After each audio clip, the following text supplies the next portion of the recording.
nom, c'est le prophète Nyonkouei Blepo Achille.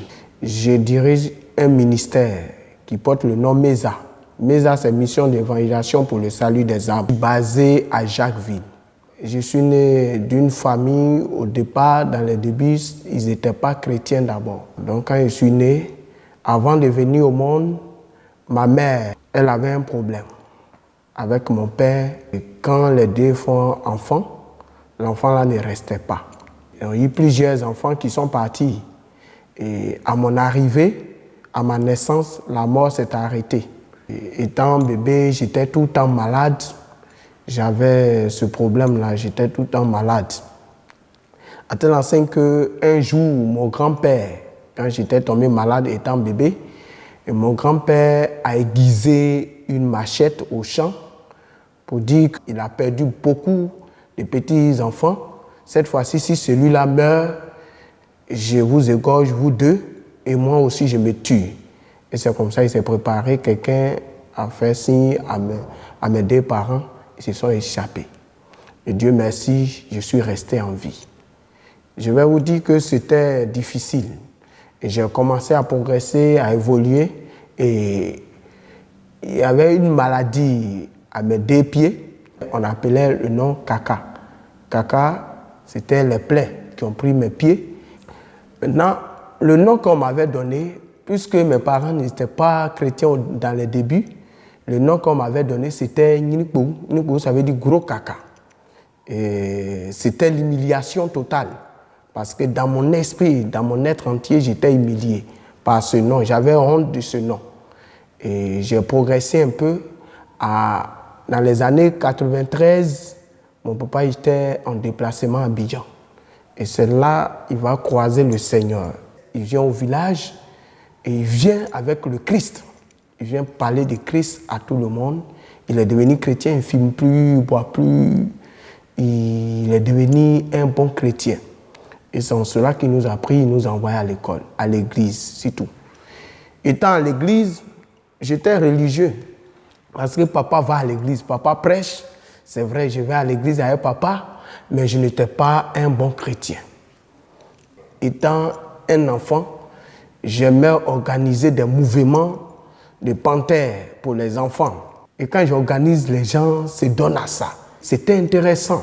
J'aimais organiser des mouvements dans le village. Et le diable m'utilisait, organiser même les fêtes de panthères, les fêtes de masse. Je viens de Kwibli, dans le village Nouaï. Et à Nouaï, l'adoration qui se trouve là-bas, c'est panthère.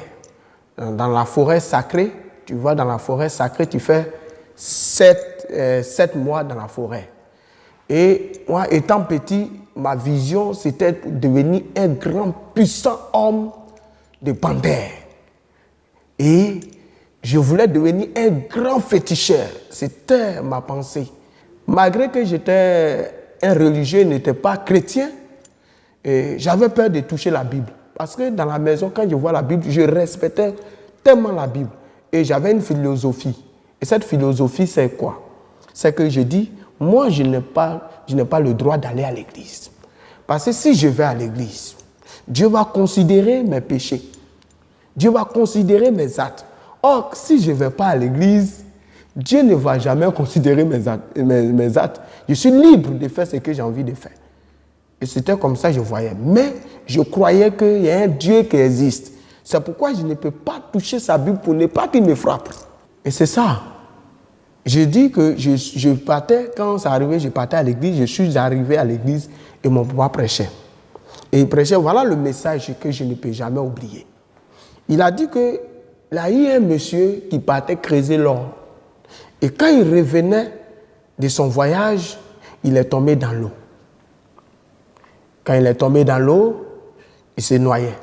Pendant qu'il se noie, il lutte pour sauver l'or. Les gens sont venus, ils ont jeté une corde pour dire qu'il faut attraper la corde pour te sauver. Lui, il lutte pour attraper l'or. Il est resté dedans, il est mort.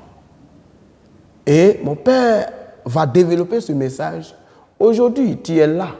Tu te dis que tu as fétiche. Tu te dis ça là, ça te protège. tu es père de famille, tu ne peux pas aller à l'église. Et la côte aujourd'hui, c'est les hommes de Dieu qui viennent prêcher. L'évangile, au lieu d'attraper, tu dis non, moi, je m'occupe de ça, je ne peux pas laisser ça. Je ne rends pas possible, je ne peux pas laisser pour aller à l'église. Et quand tu meurs, tu laisses toutes ces choses, tu es en face de Dieu. Ça m'a pénétré. Quand on a fini, quand je suis rentré à la maison, je suis rentré dans la chambre de mon père, j'ai pris la Bible. Quand j'ai ouvert la Bible, j'ai lu la Bible, on dit, celui qui croit en moi a la vie éternelle. Il ne mourra pas. La vie éternelle, c'est quoi? Je ne comprenais pas. La vie éternelle, c'est quoi? Mon papa, quand il est venu à la maison, il me cherchait parce qu'il était content. Il a vu son fils qui est venu à l'église. Il me cherchait, il rentre dans la chambre, la sueur. Je fais comme ça, il lisait la Bible. Il dit, papa, la vie éternelle, c'est quoi? Il dit, la vie éternelle, c'est la vie qui n'a pas de fin.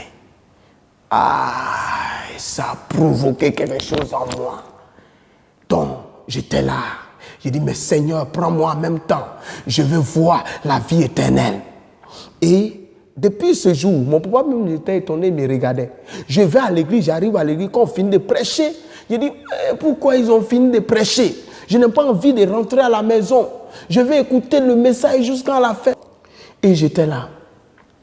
J'écoute le message. Et tous les messages que j'écoutais, cela restait dans mon esprit. Quand je lis la Bible, quand on dit Job a fait ça, moi je dis je vais faire plus que ça. Quand je lis la Bible, on dit telle personne a fait ça, je dis je vais faire plus que ça. C'était à l'an 2002. Et à l'an 2003, il dit, tu vas à Abidjan pour ta formation. Tu vas à Abidjan pour ta formation. Tu vas à Abidjan pour ta formation.